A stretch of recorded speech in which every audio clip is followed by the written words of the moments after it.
11월 2일 살아계신 하나님 말씀 시편 21편 1절부터 13절 말씀 가지고 기뻐할 수밖에 없는 삶이라고 하는 제 말씀 드리겠습니다.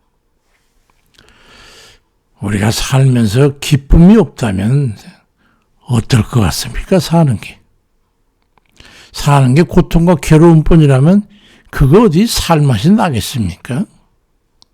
그건 살아있어도 사는 게 아니겠지요.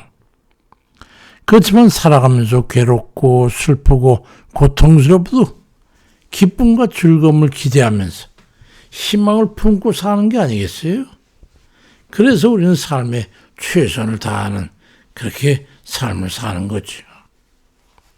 근데 오늘 본문에 보니까 말이죠. 다윗은 그 삶을 즐겁게 살았다고 기록되어 있습니다. 저는 참 일부분 의구심이 있었어요. 13년 넘는 세월을 말이죠. 사울왕에게 죽기 살기로 쫓김을 당하면서 사무엘상 20장 3절에 보면 나와 죽음의 사이는 한 걸음뿐이라고 하는 그런 극한 상황을 고백했던 다윗이 어떻게 오늘 본문 1절엔 여호와여 왕이 주의 힘을 인하여 기뻐하며 주의 구원을 인하여 크게 즐거워하리다라고 그렇게 즐거움을 기쁨을 고백할 수 있었을까요? 다윗은 돈이나 권세나 명예로 인해 가지고 기쁘고 즐겁게 산 게 아니고 여호와 하나님으로 인해서 기쁘고 즐겁게 살았다고 고백하고 있는 거예요. 세속의 사람들과는 기쁨과 즐거움의 차원이 다른 거지요. 다윗의 믿음은 그 믿음의 고백은 남다른 무엇이 있어요. 사무엘하 23장 3절에 이스라엘 하나님이 말씀하시며 이스라엘 반석이 내게 이르시기를 사람을 공의로 다스리는 자 하나님을 경외함으로 다스리는 자 그는 돋는 해의 아침빛 같고 구름 없는 아침 같고 비 내린 후에 광선으로 땅에서 우미 도는 새풀 같으니라 하시도다. 내 집이 하나님 앞에 이같지 아니하냐. 하나님이 나와 더불어 영원한 언약을 세우사 만세에 구비하고 견고하게 하셨으니 나의 모든 구원과 나의 모든 소원을 어찌 이루지 아니하시랴. 그 고백 속에 기쁨과 희열이 가득하지 않습니까?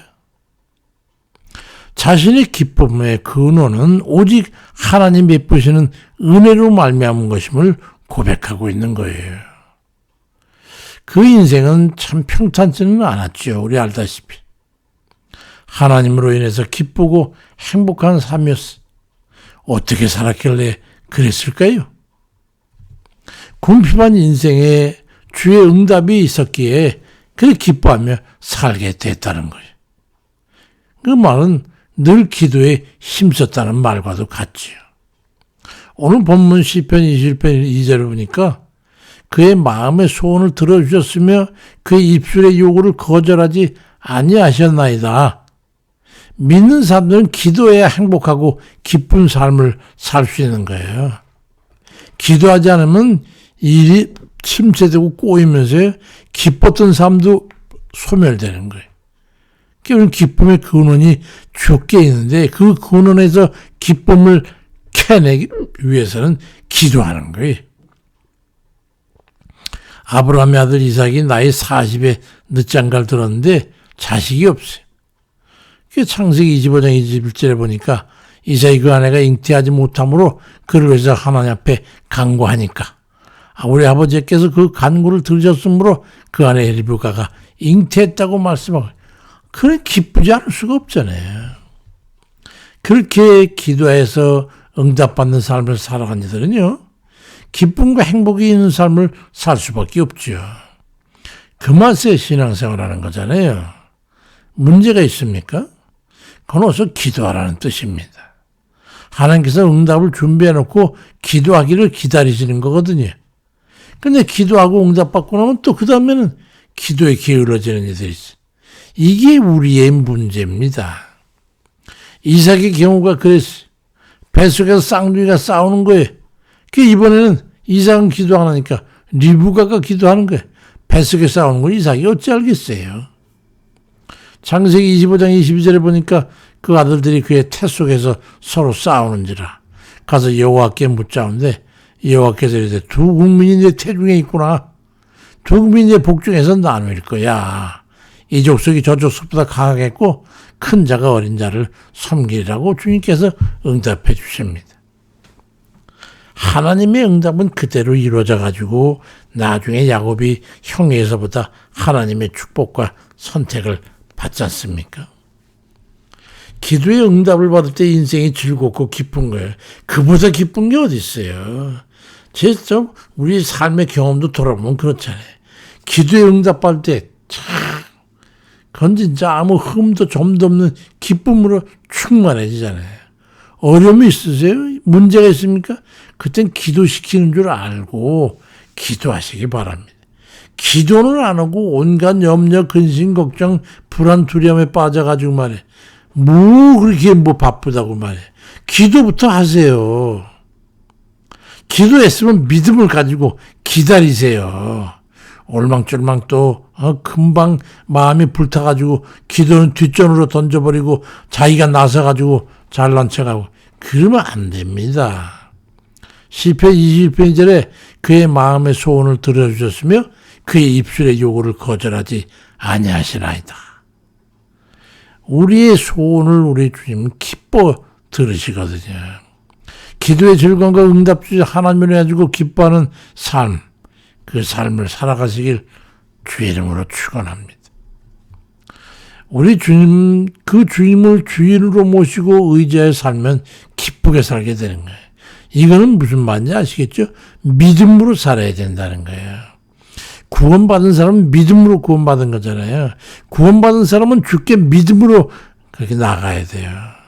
믿음이 없으면 하나님을 기쁘시게 못해요. 하나님을 기쁘시게 못하면 응답도 없어요. 그러니까 맨날 두렵고 터지고 말이죠. 초조하고 불안하고 그렇잖아요. 지금은 오래전에 사라졌지만은 신학교 졸업하고 전도사 때인데요. 사람들이 눈을 보면은 이제 기도하고서 이제 그 사람의 눈을 보지요. 그럼 그 사람의 마음과 건강 상태 이 두 가지를 알 수 있어요.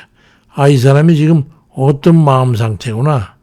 그때는 참 난감할 때도 있었어요. 그때 보면 그 사람의 종교를 알 수 있어요. 얘기하면 선생님은 불교시군요. 어떻게 하십니까? 금방 알죠. 근데 예수님을 마음에 영접한 기독교인을 보면은 눈이 맑고 건너 비치듯이 이렇게 비쳐요.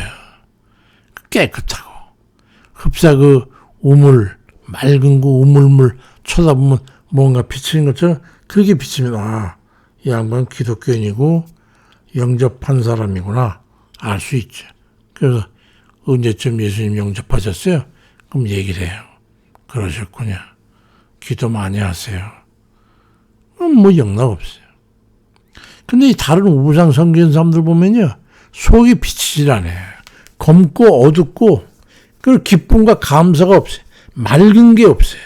흐릿하게 보이고 비린내 그리고 오랫동안 목욕하는 그런 사람의 냄새가 나요. 우리 예수님 주인으로 영접한 것을 세상에서 가장 큰 축복인 줄 믿으시기 바랍니다. 누가복음 15장에 보면은 예수님의 그 탕자 비유 기록되어 있잖아요.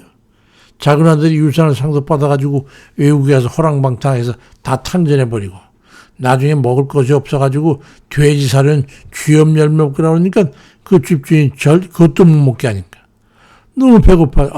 우리 아버지 집에는 하인도 많은데 아버지 집에 가야겠다. 가서 하인이라 해야겠다. 그런데 집에 돌아오니까 아버지가 맨발로 쫓아나와가지고 새 옷을 입히고 가락지를 끼우고 잔치까지 벌여줍니다. 이 탕자처럼 우리들이 하나님 아버지께 영접받게 될 때 그 모든 참 숨길 수 없는 그런 죄악 가운데 살았음에도 불구하고 우리 아버지께서 받아주시고 우리 영접해주는 그때 기쁘고 즐겁지 않겠어요? 다윗도 그런 기쁨에 충만한 삶을 살았어요. 늘상 자기는 하나님 은혜 앞에 있다는 것을 그는 알고 있었기 때문에 기쁨이 솟아나오는데요. 아버지의 보호와 도우심과 함께 그 하심 은혜를 누릴 수 있었기 때문이죠. 모든 게 공급돼가지고 부족한 게 없는 거예요. 그러니 기뻐하지 않을 이유가 어디 있어요? 그 기쁨의 근원에서 솟아오는 그 기쁨의 물을 마시는데 말이죠. 시편 20편 3절에도 주의 아름다움으로 그 복으로 저를 영접하시고 정금 면류관을 머리에 씌우셨나이다 말씀하고 있어요. 다윗은 하나님이 자기에게 아름다운 복을 안겨주셔서 영접해 주시고 정금 왕관까지 씌워주더라고 그렇게 고백하고 있는 거예요. 예수 그리스도를 믿고 주의 영접을 받은 이들은요 복이 있는 사람들입니다. 그럼 본인들이 알아요. 남들은 봐도 잘 모르는데요. 본인들은 내가 지금 내가 이렇게 행복해도 돼? 이렇게 즐겁고 기쁨이 이렇게 있어도 괜찮을까? 오히려 두려울 정도로 그렇게 충만한 기쁨에 있단 말이죠. 우리가 모두 주의 구원받은 백성이 돼가지고 기쁘고 즐거운 삶을 살아가시길 주의 이름으로 축원드립니다. 영생에 확신이 있고 범사가 잘 되고 강건하면 기쁘고 행복하죠. 이건 요한삼서 1장 2절 있는 말씀. 하나님 앞에 영혼이 잘 되면 그 다음에 세상 범사가 잘 되고 그리고 나면 세상의 육신의 건강도 하나님이 더불어서 주시고 그러면 뭐 영적으로나 육적으로나 부족한 게 없으니 행복하고 기쁘고 즐거울 수밖에 없지. 사는 삶이 재미있는데 말이죠. 다윗은 하나님께 영접함을 받았을 뿐만이 아니라 하나님께서 왕관까지 씌워주셨고 평안하고 말년의 건강까지 주시니까 하나님께 받아들이는 사람은요 범사에도 형통한 기쁨과 즐거움 속에 행복을 누리게 되는 거예요. 그 삶이 가장 이상적인 삶이죠. 세상 걸 잘 되려고 수단과 방법을 쫓아가면 안 돼요. 근본의 문제를 해결해야지. 영혼이 잘 되는 거. 하나님 앞에 잘 되는 게 우선인 걸 깨달아야죠. 하나님 앞에는 제대로 안 되고 말이죠. 자기 힘으로 뭔가 해가지고 하려고 들려니까 골머리 썩고 온갖 이것저것 치이고 말이죠. 초조하고 불안하고 잠도 안 오고 밥맛도 없고 그 삶이 얼마나 힘들고 고통스럽겠어요. 참 불쌍한 일이죠. 시편 21편 4절에도 저가 생명을 구하며 주께서 주셨으니 곧 영영한 장수로소이다. 아니 내가 90까지 살고 싶어서 삽니까? 100살까지 살고 싶어서 삽니까? 하나님이 살게 해주셔야죠. 아무리 걱정해도 소용없고 아무리 뭐 노력해도 소용없어요. 나는 죽일 자를 죽이고 살릴 자를 살린다고 주님 말씀하시는 그 말씀이에요. 하나님이 100살까지 살게 해주는데 어떻게 안 살아요? 아니 120살까지 살려는데 어떻게 살지 않을 수 있습니까? 아니 이 3층 꼭대기에서 뛰어내려도 하나님께서 받아주셔서 살게 하시네. 살려면 어쩔 수 없이 살아야 돼요. 100살 넘게. 시편 22편 5절 6절에 주의 구원이 그의 영광을 크게 하시고 존귀와 위엄을 그에게 입히시나이다. 그 영원토록 지극한 복을 받게 하시며 주 앞에서 기쁘고 즐겁게 하시나이다. 아이고, 이런 삶을 어떻게 행복하지 않게 살겠어요. 영육의 강건함과 형통한 은혜를 입은 사람은 어찌 기쁨과 즐거움이 없겠습니까? 구원받은 은혜에 감사하고 주께 영접함을 받은 일이 돼가지고 내가 어떻게 하면 주님을 기쁘시게 할까? 그리고 어떻게 하면 그 뜻대로 살아서 아버지께 영광을 돌릴까? 이런 삶을 애쓰는 가운데 말이죠.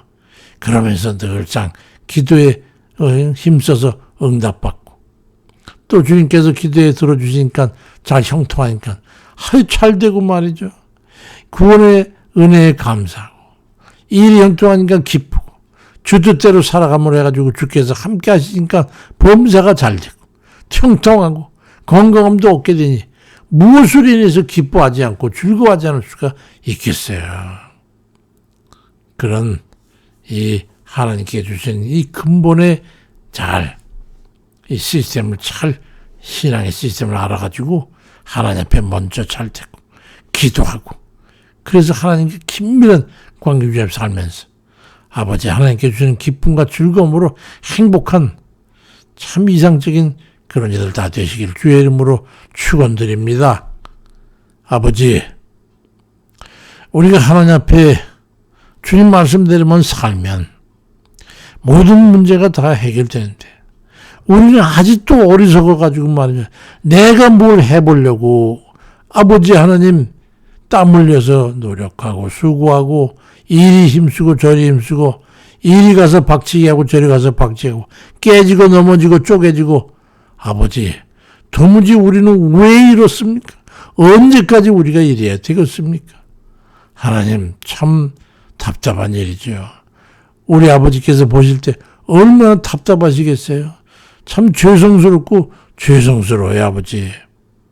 우리가 아버지 때도 살면서 늘상 주님 앞에 기도하며 기도에 좀 열심을 내서 아버지께 구하고 우리는 주께서 주시는 은혜로 받아 누리고 아버지 그런 박자 잘 맞는 친화관계에 있는 그런 아버지와의 관계 속에서 통해하는 삶이 얼마나 기쁘고 감사할는지 우린 주님 그 삶을 주님 간절히 바라고 원합니다.